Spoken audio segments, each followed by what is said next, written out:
Good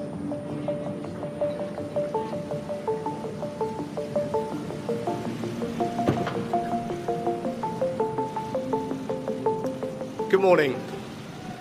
I will shortly be seeing His Majesty the King to offer my resignation as Prime Minister. To the country, I would like to say first and foremost, I am sorry. I have given this job my all, but you have sent a clear signal that the government of the United Kingdom must change, and yours is the only judgment that matters. I have heard your anger, your disappointment, and I take responsibility for this loss.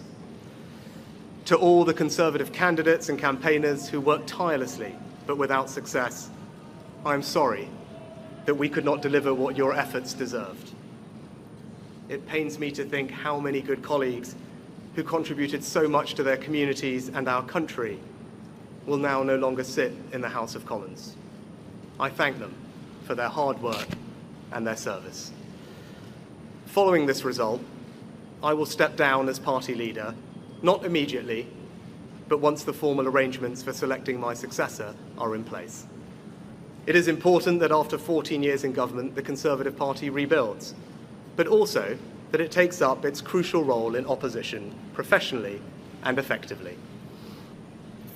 When I first stood here as your Prime Minister, I told you the most important task I had was to return stability to our economy. Inflation is back to target, mortgage rates are falling, and growth has returned. We have enhanced our standing in the world, rebuilding relations with allies, leading global efforts to support Ukraine, and becoming the home of a new generation of transformative technologies. And our United Kingdom is stronger too, with the Windsor Framework, devolution restored in Northern Ireland, and our union strengthened. I'm proud of those achievements. I believe this country is safer, stronger, and more secure than it was 20 months ago. And it is more prosperous, fairer, and resilient than it was in 2010. Whilst he has been my political opponent, Sir Keir Starmer will shortly become our Prime Minister. In this job, his successes will be all our successors, and I wish him and his family well. Whatever our disagreements in this campaign, he is a decent, public-spirited man who I respect.